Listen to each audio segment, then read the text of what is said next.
Good evening. A woman who the Church of England has accepted was abused when a young child by the former Bishop of Chichester, George Bell, has described her years of suffering since in her first broadcast interview.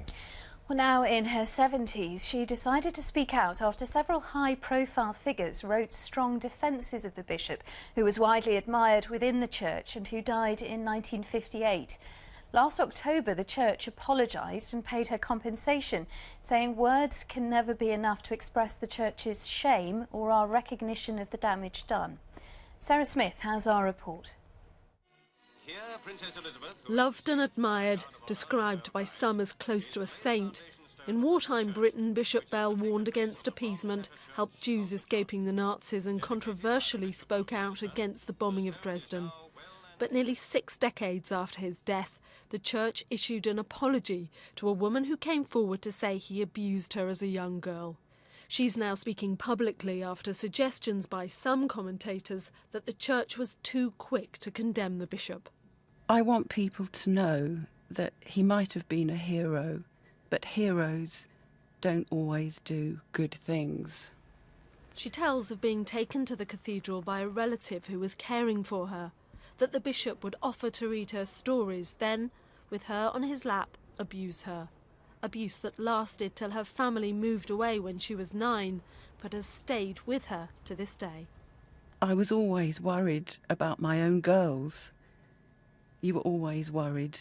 You couldn't rest until they were tucked up and home, in bed, safe. It was the church's own safeguarding committee which carried out the investigation into Bishop Bell, accepting, according to the Bishop of Durham yesterday, the veracity of the claims before them.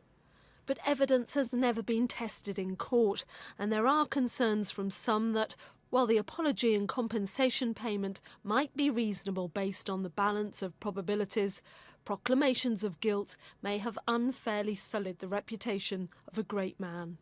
What I've always been concerned about is the Church's decision to publicise these allegations as if they were proven facts, which they are not, and as far as I'm concerned, cannot be. They may be true.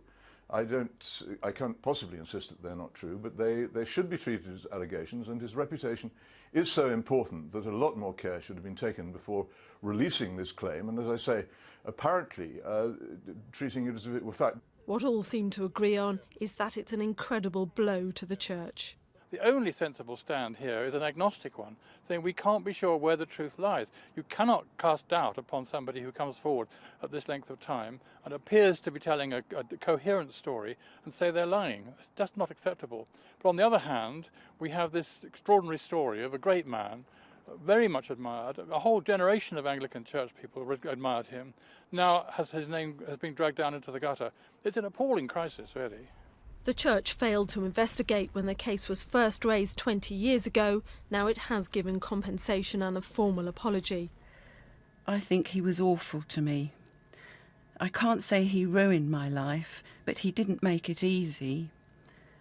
I might have been happier. Perhaps I wouldn't have been so lonely. The church has described her as brave for speaking out.